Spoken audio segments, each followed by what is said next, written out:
तो हेलो साथियों, नमस्कार। स्वागत है आपका आपके अपने चैनल सक्सेस जंक्शन एक कदम सफलता की ओर में।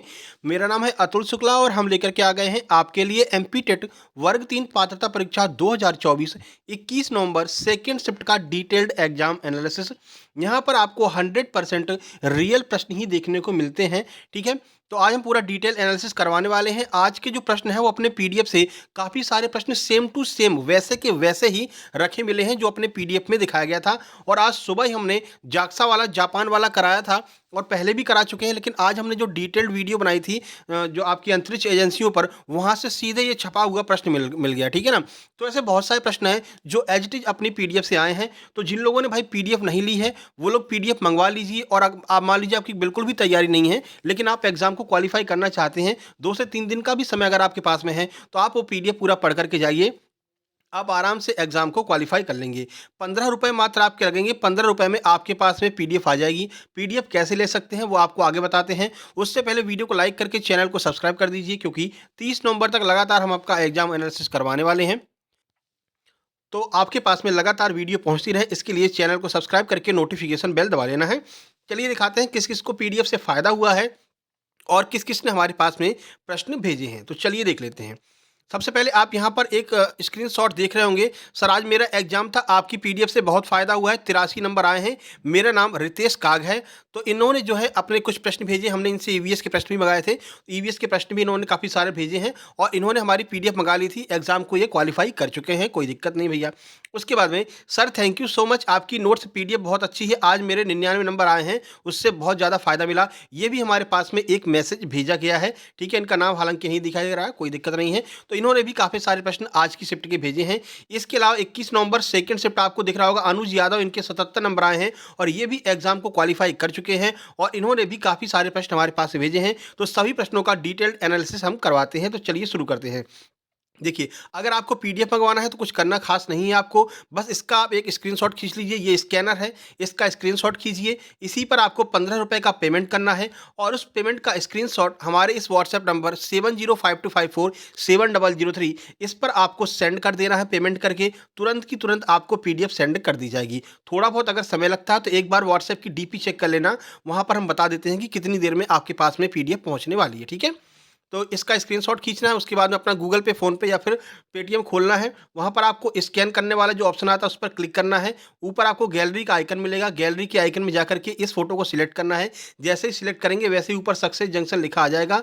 उस पर आपको 15 रुपये का पेमेंट करना है और उसके बाद में सेंड कर देना है इस नंबर पर जो आपको व्हाट्सएप नंबर दिया गया है। चलिए एनालिसिस शुरू करते हैं। एनवायरनमेंट से सौरमंडल देख लीजिए। अभी कल वाली या परसों वाली वीडियो में सौरमंडल में हमने बताया था सबसे बड़ा ग्रह कौन सा, सबसे छोटा कौन सा है, दूसरे नंबर का कौन सा है। उसमें उन्हें शनि ग्रह के बारे में काफ़ी सारी डिटेल में आपको जानकारी दी थी। तो आज ये प्रश्न सेम टू सेम वहीं से रखा हुआ मिल गया है कि सौरमंडल का दूसरा सबसे बड़ा ग्रह कौन सा है। तो शनि ग्रह जो है वो सौरमंडल का दूसरा सबसे बड़ा ग्रह है। चलिए शनि ग्रह के बारे में कुछ और जानकारी देख लेते हैं। तो शनि ग्रह सूर्य से छठवां ग्रह है, यानी क्रम में अगर बात करते हैं, अगर यहाँ पर सूर्य है तो छठवें नंबर पर आपको शनि ग्रह देखने को मिलेगा। ठीक है, और बृहस्पति के बाद सौरमंडल का दूसरा सबसे बड़ा ग्रह है, यानी पहले नंबर पर बृहस्पति है। और बृहस्पति के बारे में जब आपको बता रहे थे तभी हमने आपको शनि ग्रह के बारे में बताया था। यह पृथ्वी की 9 गुना औसत त्रिज्या वाला एक विशालकाय गैस का गोला है और इसी के चारों ओर 7 आपको छल्ले देखने को मिलते हैं। ये शनि ग्रह पर चारों तरफ जो है वो गैस के और धूल के गुबार होते हैं जो चारों तरफ छल्ले का रूप धारण कर लिए हैं।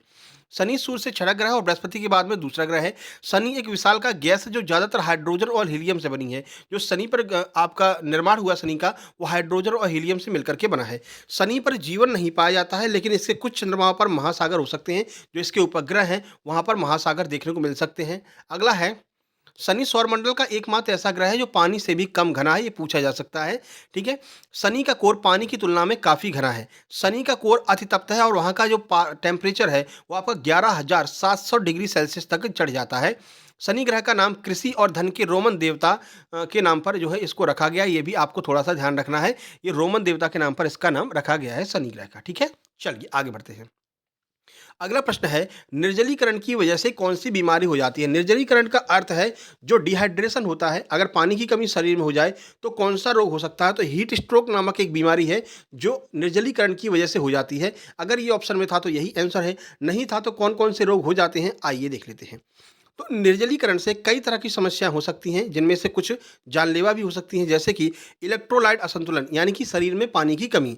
गर्मी से जुड़ी बीमारियां जैसे कि गर्मी की लू, गुर्दे की समस्या यानी किडनी की दिक्कत हो सकती है, जैसे कि गुर्दे की विफलता यानी किडनी फेल्योर हो सकता है, पथरी, शौक, कोमा और कभी कभी मौत भी निर्जलीकरण का कारण जो है बन जाता है। ठीक है।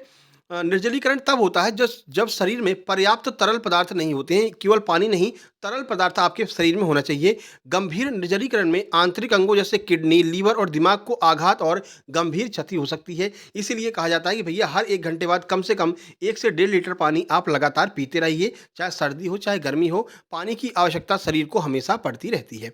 चलिए देखिए, अपने आईपीएल वाली पीडीएफ से सीधे-सीधे प्रश्न रखा मिल गया है, जो हमने हमारी स्पोर्ट्स वाली पीडीएफ है, उसमें हमने आईपीएल, ओलंपिक और मेंस टी20 world cup, men's world cup, पुराना वाला ओलंपिक सब कुछ करा रखा है स्पोर्ट्स वाली पीडीएफ में। तो आज यहाँ पर आईपीएल से प्रश्न रखा मिल गया है, आईपीएल भी उसमें डिटेल में करा रखा है। ठीक है, तो उसको भी आप लोग देख लेना।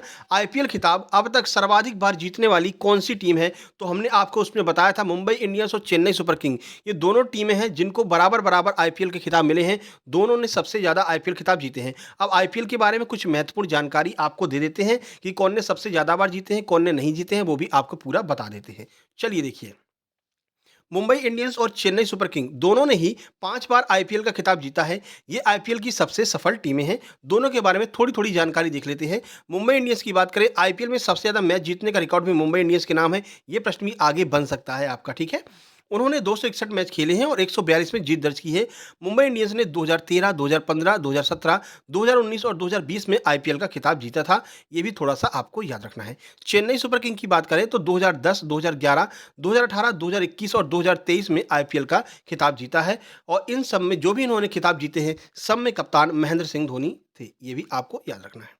चलिए, और उधर मुंबई इंडियंस में आपके रोहित शर्मा थे। आईपीएल के इतिहास में कोलकाता नाइट राइडर्स ने 3 बार जीता है। गुजरात टाइटंस, डेक्कन चार्जर्स और राजस्थान रॉयल्स ने एक-एक बार खिताब जीता है। ये भी आप याद रखिए, हो सकता है इनमें से भी किसी टीम का पूछ लें। वहीं लखनऊ सुपर जायंट्स और पुरानी टीमें दिल्ली कैपिटल, पंजाब किंग और रॉयल चैलेंजर बेंगलुरु ने अभी तक एक भी आईपीएल खिताब नहीं जीता। भैया आरसीबी का फैन कौन-कौन है? कमेंट बॉक्स में कमेंट करना, ठीक है? आरसीबी वाले बड़े परेशान रहते हैं। चलिए, जापान की अंतरिक्ष एजेंसी का क्या नाम है? आज सुबह ही हमने कराया है, पीडीएफ में आपको मिल जाएगा और वो पीडीएफ भी आपको सेंड कर दी जाएगी। और इससे पहले अपनी पुरानी पीडीएफ में भी हम जापान की अंतरिक्ष एजेंसी के बारे में बता चुके हैं। तो जाक्सा जो है वो जापान की अंतरिक्ष एजेंसी है। चलिए देख लीजिए। तो जापान की अंतरिक्ष एजेंसी का नाम जापान एरोस्पेस एक्सप्लोरेशन एजेंसी यानी कि जाक्सा है। इसकी स्थापना 1 अक्टूबर 2003 को हुई थी। जाक्सा अंतरिक्ष और विमानन से जुड़े अनुसंधान के लिए जिम्मेदार है। इसके मुख्यालय तानेगा सीमा द्वीप पर है, जो क्यूशू द्वीप का दक्षिण में है। ठीक है, तो द्वीप वगैरह नहीं पूछेंगे, इतना ही आपसे पूछ सकते हैं। आगे आपसे पूछ सकते हैं कि 1 अक्टूबर 2003 को इसकी स्थापना हुई थी। ये भी थोड़ा सा आपको याद रखना है। और आज जो आपकी सुबह वीडियो हमने बनाई है आपका अंतरिक्ष एजेंसी वाली, वो जरूर देख लेना और उसकी पीडीएफ हम, जब आप ये पेड पीडीएफ 15 रुपये वाली मंगाएंगे, उसके साथ में हम उसकी पीडीएफ भी आपके पास में भेज देंगे। तो वहाँ से देख लेना, क्योंकि आज पूछा है, हो सकता है अगली 2-3 शिफ्टों में लगातार अलग-अलग देश की एजेंसियाँ पूछी जाएँ, तो सब देश की एजेंसियाँ उसमें हमने करा रखी हैं। ठीक है? तो जाक्सा की स्थापना जापान की राष्ट्रीय एजेंसी अंतरिक्ष विकास के द्वारा किया गया था। अब इसके कुछ काम देख लीजिए, क्यों ये पूछा गया है। देखिए, तो जाक्सा के कुछ काम है: उपग्रहों को कक्षा में लॉन्च करना, अंतरिक्ष अनुसंधान करना, प्रौद्योगिकी विकास करना, स्वायत्त अंतरिक्ष गतिविधियों को संचालित करना।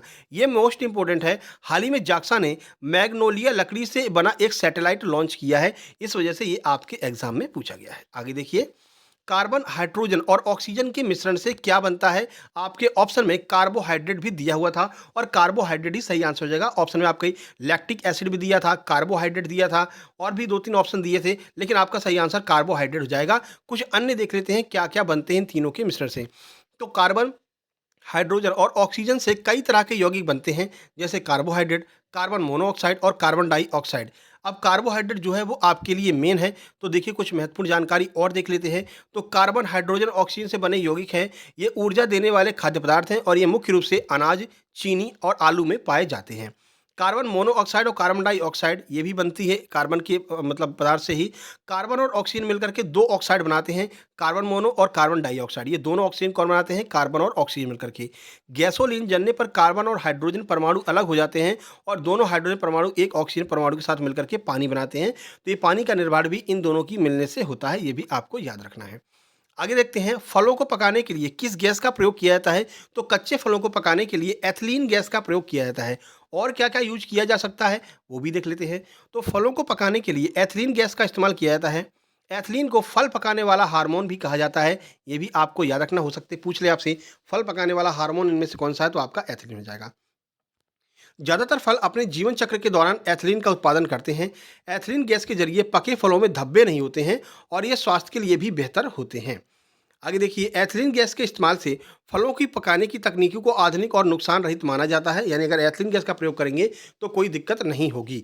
इसके अलावा पहले फलों को पकाने के लिए कैल्शियम कार्बाइड का इस्तेमाल किया जाता था। हालांकि कैल्शियम कार्बाइड में आर्सेनिक और फास्फोरस होता है, जो वातावरण में मौजूद नमी से प्रतिक्रिया करके एसिटिलीन गैस बनाता है और यह गैस जो है वो स्वास्थ्य के लिए हानिकारक होती थी। इसलिए अब जो कार्बाइड है, इसका कैल्शियम कार्बाइड का यूज नहीं किया जाता है। एथिलीन गैस का प्रयोग किया जाता है फलों को पकाने के लिए। आगे बढ़ते हैं। अगला प्रश्न आपका आया था, जल संरक्षण से क्या लाभ है। एक बात और आपको बता दें, अब जो प्रश्न आपके आ रहे हैं वो जैसे सीटेट में प्रश्न पूछे जाते हैं ऑप्शन एलिमिनेशन वाले, कि पहला भी सही है, दूसरा भी सही है, पहला दूसरा सही है, केवल दूसरा सही है, तो ऐसे प्रश्न भी आपके देखने को मिल रहे हैं। तो जल संरक्षण से क्या लाभ है, इसमें आपका ऐसा ही प्रश्न बना था। तो जल संरक्षण के प्रमुख लाभों को हम देख लेते हैं एक तरफ से। तो जल संरक्षण से पर्यावरण संतुलन बना रहता है और जैव विविधता संरक्षित रहती है। अब कुछ अन्य फायदे देख लीजिए जल संरक्षण के। तो जल संरक्षण से जलवायु परिवर्तन को कम करने में मदद मिलती है। जल संरक्षण से पेयजल आपूर्ति सुनिश्चित होती है। जल संरक्षण से जल की जो आपकी जल की गुणवत्ता है वो बढ़ती है। जल संरक्षण से पैसे की भी बचत होती है। अगर आप जल बचा लेंगे तो भैया आरओ का पानी नहीं पिएंगे, ठीक है ना, तो जल स्तर कम नहीं होगा, तो खर्चा भी आपका बचेगा। जल संरक्षण से जल प्रदूषण और स्वास्थ्य जोखिम कम होता है। जल संरक्षण से भूमिगत जल स्तर बढ़ता है। कृषि के सिंचाई क्षेत्र में वृद्धि होती है। सूखे के प्रभाव कम होते हैं। भूजल तालिका में सुधार होता है, क्योंकि जल संरक्षण करेंगे तो जो जल है वो पृथ्वी में जाएगा, पृथ्वी सोखेगी तो जो भूजल है उसका स्तर जो है वो बढ़ेगा। जमीन के अंदर पानी जमा होता है जिससे वाष्पीकरण कम होता है। नहीं तो जितने भी तालाब वगैरह होते हैं, अगर पानी जल संरक्षण नहीं करेंगे, पानी का स्तर कम हो जाएगा, तो तालाब से जो पानी है वो बहुत जल्दी वाष्पीकृत होकर के उठने लगेगा। लेकिन जमीन के अंदर अगर पानी रहेगा तो वाष्पीकरण कम होगा और पानी जो है वो कम उड़ेगा। ठीक है। बाकी जल संरक्षण से दीर्घकालिक भंडारण भी मिलता है। एक प्रश्न आपका ग्रीन हाउस इफेक्ट से आया था, उसमें भी इसी तरह का प्रश्न था। ऑप्शन वाले चार चार ऑप्शन दिए गए थे, पहला दूसरा सही है, दूसरा तीसरा सही है। इसकी भी थोड़ी सी प्रैक्टिस आपको करके जाना है। और जो हमने अपनी पीडीएफ दे रखी है, तो हर पीडीएफ में हमने आपको डिटेल में ऐसे ही जानकारी दे रखी है, ठीक है ना। उसको आप पढ़ करके जाएंगे तो आपकी अच्छी खासी प्रैक्टिस हो जाएगी इस तरह के सवालों को सॉल्व करने की। देखिए, तो ग्रीन हाउस प्रभाव या हरित गृह प्रभाव एक प्राकृतिक प्रक्रिया है जिसके जरिए पृथ्वी के वायुमंडल में मौजूद गैसें सूर्य की गर्मी को रोकती हैं और पृथ्वी को गर्म रखती हैं। अगर ये ग्रीन हाउस प्रभाव नहीं हो तो जो अपनी पृथ्वी है वो भी एक बर्फ का गोला बन जाएगी। वायुमंडल में मौजूद गैसों में आपकी कौन-कौन सी गैसें हैं? कार्बन डाइऑक्साइड है, जलवाष्प है, मीथेन जैसी गैसें शामिल हैं। ये गैसें पृथ्वी से निकलने वाली ऊष्मा को अवशोषित करती हैं और फिर विकिरणित कर देती हैं। इस वजह से वायुमंडल में अंतरिक्ष में जाने वाली ऊष्मा का नुकसान कम हो जाता है और जो पृथ्वी है वो अपनी गर्म बनी रहती है, जिससे कि पृथ्वी पर बर्फ का जमाव नहीं होता है। कुछ महत्वपूर्ण बातें देख लीजिए ग्रीन हाउस के बारे में। तो ग्रीन हाउस प्रभाव के कारण पृथ्वी का जो औसत तापमान है वो निरंतर बना रहता है, कम ज़्यादा नहीं होता है। अगर ग्रीन हाउस गैसें ना हो तो पृथ्वी का औसत तापमान 15 डिग्री सेंटीग्रेड की जगह -18 डिग्री सेंटीग्रेड हो जाएगा। जीवाश्म ईंधन जैसे गैसोलीन और डीजल का इस्तेमाल करने से ग्रीन हाउस गैसें पैदा होती हैं जो पृथ्वी की गर्मी को बढ़ाती हैं। और ओजोन परत वाला जो है उसमें भी अब इस तरह के ही क्वेश्चन देखने को मिलेंगे। तो हमने अपनी पीडीएफ में ओजोन के बारे में पूरा डिटेल में बता रखा है, चंद्रयान के बारे में पूरा डिटेल में बता रखा है। तो पूरी डिटेल वाली पीडीएफ प्राप्त कर लीजिए, जिससे अगर इस तरह के प्रश्न आपके आएँ 4-4 ऑप्शन वाले घुमाने वाले, तो उनको आप आसानी से सॉल्व कर सकें। ठीक है? और चंद्रयान वाली वीडियो आज सुबह हमने बनाई है जिसमें हमने तीनों चंद्रयान को डिटेल में कवर किया है। उसकी पीडीएफ भी आपको इसी पीडीएफ के साथ में मिल जाएगी। चलिए हिंदी की बात करते हैं। तो हिंदी में आपका मुहावरा पूछा गया था, चोली दामन का साथ। तो ये आपका मुहावरा पूछा गया था। सुपरवाइजर को हिंदी में क्या कहते हैं? तो पर्यवेक्षक कहते हैं। अभी वैकेंसी भी आने वाली है महिला पर्यवेक्षक की, उसकी भी हम आपकी तैयारी करवाएँगे, निश्चिंत रहिए। उसके बाद में अयाद संधि से 2 प्रश्न आज पूछे गए थे। एक प्रश्न पर्यायवाची का आया था, सर्वनाम का एक प्रश्न आया था, विलोम का एक प्रश्न, गद्यांश पद्यांश मिलाकर के 15 नंबर के आ रहे हैं। इसी में आपका ग्रामर पूछा जा रहा है। उसके बाद में अनेक शब्दों के लिए एक शब्द से एक प्रश्न था। प्रत्यय के 2 प्रश्न आपके पूछे गए थे। मैथ के भी कुछ सवाल हैं, उनको भी आपको बताएँगे। इसके अलावा पेडागॉजी का जो सेक्शन था, वो अपनी पीडीएफ से बाहर नहीं जा रहा है। अपनी हिंदी पेडागॉजी की पीडीएफ जो दे रखी है हमने, उसी में से आपका जो है ये आ रहा है। तो जिन लोगों के पास में पीडीएफ है, अच्छे से पढ़ कर के जाइए और निश्चिंत होकर के जाइए, आप ज़रूर एग्ज़ाम को क्वालीफाई करेंगे। बाल विकास की बात करें तो लॉजिकल समझ पर आधारित 3 प्रश्न आपके थे, जो आप थोड़ा-सा सोच-विचार करके कर सकते थे। जो आपके स्टेटमेंट वाले प्रश्न थे, वो भी आपके 2 से 3 प्रश्न स्टेटमेंट के आ रहे हैं कि अगर बच्चा ऊधम कर रहा है तो आप क्या करेंगे? मतलब आप शिक्षक बनने जा रहे हैं, तो आपके लॉजिकल समझ पर आधारित प्रश्न थे। बुद्धिमापन का सिद्धांत किसने दिया था? तो अल्फ्रेड बिने के द्वारा बुद्धिमापन का सिद्धांत दिया गया था, ये प्रश्न आपका पूछा गया था। श्रवण कौशल और भाषा कौशल से संबंधित अलग-अलग 2 जो है दोष होते हैं, विकार होते हैं, ये श्रवण और भाषा कौशल के विकार पूछे गए थे। एक प्रश्न व्यवहारवाद से था, पियाजे की कौन-सी आलोचना है? ऑप्शन दिए गए थे 4, वो पूछा गया था। शाही धब्बा परीक्षण किससे संबंधित है? यह पूछा गया था। समावेशी शिक्षा का सिद्धांत किसने दिया था? यह आपका पूछा गया था। वाइगॉत्स्की से एक प्रश्न, क्रो एंड क्रो का एक प्रश्न पूछा गया था और समावेशी शिक्षा वाला प्रश्न आपको बता दिया, एक क्वेश्चन आया था और स्थायित्व से आपके 1 से 2 प्रश्न देखने को मिल रहे हैं। तो ये आपके मेन टॉपिक हैं जो आपके बाल विकास में पूछे जा रहे हैं, तो थोड़ा-सा आप इस तरह से प्रिपरेशन करके जाइएगा। और ये बाल विकास की जो हमने 3-4 पीडीएफ दे रखी हैं, उसमें से आपके सारे प्रश्न आ जाएँगे, बिल्कुल परेशान आपको नहीं होना है। संस्कृत की बात करें तो संस्कृत में आपका पैराग्राफ आ रहा है आपका 15 नंबर का, वही हिंदी की तरह। एक प्रश्न आपका वाच्य का डेली आ रहा है, वाच्य परिवर्तन का। संधि विच्छेद 1 से 2 प्रश्न आ रहे हैं। विभक्ति आपकी लगभग 2 विभक्ति तो आपकी पूछी जा रही है। पेडागॉजी में जीन पियाजे सुबह भी आए थे, इस बार भी आपके संस्कृत में जीन पियाजे मिले हैं, ठीक है। शुद्ध वाक्य का एक प्रश्न है, उपसर्ग का एक प्रश्न है, लगभग 1 से 2 प्रश्न आपके लट लकार वगैरह से आ रहे हैं और आपका कृत प्रत्यय, तद्धित प्रत्यय, ये दोनों प्रत्यय आज आपके पूछे गए थे, तो इसको भी आप थोड़ा-सा देख कर के जाइएगा संस्कृत में। चलिए मैथ की बात कर लेते हैं, मैथ में किस तरह के प्रश्न मिले हैं, तो चलिए देख लेते हैं। मैथ में एज इट इज़ प्रश्न हमको मिल गए हैं। तो पहला प्रश्न था भैया, चतुर्भुज के चारों कोणों का योग कितना होता है? यह आपसे पूछा गया था। इसको आपको कमेंट बॉक्स में कमेंट करके बताना है। उसके बाद में ये आपका आनंद नहीं है भैया, यहाँ पर अनंत था, ठीक है ना। अनंत, इन्फिनिटी की खोज किसने की थी? ये आपका पूछा गया था। और एक पूछा गया था कि विज्ञान का जनक कौन सा विषय है? और ये एज इट इज प्रश्न अपने पीडीएफ में करा चुके हैं कि विज्ञान का जनक गणित विषय को माना जाता है। ये पूरा करा चुके हैं आपका, वहाँ से बिल्कुल सेम टू सेम छपा रखा मिल गया, ठीक है। तो देख लेना आप भैया, जो लोग भी मंगाना चाहते हैं मंगा लेना। बाकी कमेंट बॉक्स में आपको बहुत सारी कमेंट मिलेंगी। अभी तो एक सुबह से एक लड़का ऐसा है कि लगातार कमेंट कर रहा है, हर वीडियो के नीचे कमेंट कर रहा है, सर मुझे पीडीएफ नहीं मिली, पीडीएफ नहीं मिली। मैंने कहा भैया ऐसा कौन सा है? मैंने तो सबको पीडीएफ भेज दी, एक एक व्यक्ति को पीडीएफ भेज दी है। मैंने उसको कहा भैया पीडीएफ आपकी पहुंच चुकी है, आपने जब कमेंट किया था उसके 1 घंटे के अंदर पीडीएफ पहुंच गई है, ठीक है। अगर आपको मिल गई हो तो कमेंट कर दो। वो कह रहा भैया सर आपने भेजी ही नहीं है, और हर वीडियो के नीचे यही कमेंट कर रहा है। मैं समझ गया ये किसी न किसी चैनल के द्वारा भेजा गया है, ठीक है ना, जो है नेगेटिव कमेंट करने के लिए। तो ऐसे कमेंट से आपको बच करके रहना है। ऐसे लोग भी आएँगे जिससे कि कॉम्पिटिशन ना बढ़े, ठीक है ना, कॉम्पिटिशन कम रहे, लोगों के पास पीडीएफ कम पहुँचे, लोग कम पास हों, तो चयन परीक्षा में कम लोग पहुँचेंगे। तो इसको थोड़ा-सा आपको नेग्लेक्ट करना है, कोई दिक्कत नहीं है। जो कमेंट कर रहा है करने दीजिए। आप अपनी पीडीएफ मँगाइए, तैयारी कीजिए, एग्ज़ाम क्वालीफाई कीजिए, चयन परीक्षा की तैयारी कीजिए। चयन परीक्षा की भी हम तैयारी करवाएँगे, ठीक है। बाकी रेशियो के 3 प्रश्न, सिम्प्लिफिकेशन के 3 प्रश्न, वर्ग करने के लिए आया था आपका 1 प्रश्न आ रहा है। पेडागॉजी अपनी पूरी की पूरी मैथ पेडागॉजी, जो अपनी पीडीएफ मैथ पेडागॉजी की 2 पीडीएफ दे रखी हैं, उनमें से ही आपकी मैथ पेडागॉजी आ रही है, ठीक है। एक आपका जो है घनमूल आ रहा है, क्यूब रूट और गणित शिक्षण की अधिगम विधियाँ, ये भी अपनी पीडीएफ में है। वहाँ से भी आप जो है गणित शिक्षण की अधिगम विधियाँ पढ़ करके जाइएगा। 2 प्रश्न आपके ऐज के आ रहे हैं और ऐज के नॉर्मल प्रश्न आ रहे हैं। पिता-पुत्र की जो ऐज होती है, माता बेटी की ऐज होती है। आज सुबह वाली वीडियो में 2-3 क्वेश्चन भी हमको ऐज वाले एज इट इज़ मिल गए थे, तो वो आज सुबह वाली वीडियो देख लेना, वहाँ पर आपको एक आइडिया और पड़ जाएगा, ठीक है। जो आपकी फर्स्ट शिफ्ट का एग्जाम एनालिसिस कराया है। और चिन्ह परिवर्तन के 2 से 3 प्रश्न पूछे जा रहे हैं और यही सबसे ज़्यादा परेशान कर रहे हैं बच्चों को, चिन्ह परिवर्तन वाले। और यहीं पर जो है सबसे ज़्यादा टाइम खाया जा रहा है। तो ये जैसे ही आपको दिखें, इनको स्किप कीजिए, लास्ट में करने का प्रयास कीजिएगा। नहीं तो अगर इसको करने बैठ जाओगे तो आपके अच्छे खासे जो सिंपल प्रश्न होंगे हिंदी के या फिर अन्य सब्जेक्ट के, वो छूट सकते हैं, ठीक है। चलिए, तो ये कुछ प्रश्न थे जो हमने आपको बता दिए हैं। इसके अलावा बाकी जो प्रश्न आपको याद हों तो आप कमेंट बॉक्स में कमेंट भी कर सकते हैं। और बाकी जिनको पीडीएफ मंगानी हो, ये आप कोड स्कैन कर लीजिए। ये आपको दिख रहा होगा बारकोड, मतलब स्कैनर दिख रहा होगा। इस स्कैनर का फ़ोटो खींच लेना है।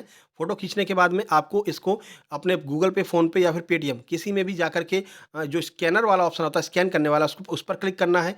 गैलरी खुल जाएगी, गैलरी में जाना है, इस फ़ोटो को सिलेक्ट करना है, सक्सेस जंक्शन नाम आ जाएगा। ₹15 का पेमेंट करके उसका स्क्रीनशॉट आपको इस व्हाट्सएप नंबर 7052547003 पर सेंड कर देना है। तुरंत की तुरंत आपको पीडीएफ भेज दी जाएगी। अगर पीडीएफ में देरी होती है तो एक बार व्हाट्सएप की डीपी चेक कर लेना। पीडीएफ हम एक-एक व्यक्ति को पीडीएफ भेजते हैं, किसी की पीडीएफ ऐसा नहीं है कि ना पहुँचे। सुबह 4 बजे तक तो हर एक व्यक्ति की पहुँच जाती है। 4 या 5 बजे तक, क्योंकि हम रात में ढूँढ-ढूँढ करके मान लीजिए किसी का मैसेज, बहुत सारे मैसेज आते रहते हैं, किसी का मैसेज नीचे चला गया है, तो नीचे से भी हम चेक करते हैं और सुबह हम डीपी भी लगा देते हैं, भैया इतने लोगों की जो है पीडीएफ भेजी जा चुकी है, अगर कोई रह गया हो तो दोबारा से मैसेज कर दो, तो हम वो भी देख करके उसको पीडीएफ भेज देते हैं, ठीक है ना? तो पीडीएफ हर एक व्यक्ति की जाती है, बिल्कुल भी आपको परेशान नहीं होना है, जो भी नेगेटिव कमेंट मिले उस पर आपको ध्यान नहीं देना है, ठीक है? ये हमारा व्हाट्सएप नंबर है, इस पर आपको पीडीएफ के लिए मैसेज करना है, स्क्रीनशॉट खींच करके पेमेंट का मैसेज वहाँ पर आपको करना है, ठीक है? बाकी नीचे टेलीग्राम चैनल की लिंक दी गई है, उसको भी आप लोग जॉइन कर लेना। वहाँ पर भी आपको काफ़ी सारा स्टडी मटेरियल और आपके जो है एग्जाम एनालिसिस की पुरानी पीडीएफ मिल जाएँगी और 2 से 3 दिन बाद वहाँ पर पीडीएफ डलती है। बाकी जो आपकी डेली एग्जाम एनालिसिस की पीडीएफ है, वो आपकी पेड पीडीएफ ₹15 वाले में तुरंत की तुरंत भेज दी जाती है, ठीक है? चलिए फिर मिलते हैं नेक्स्ट वीडियो में, तब तक के लिए नमस्कार, धन्यवाद।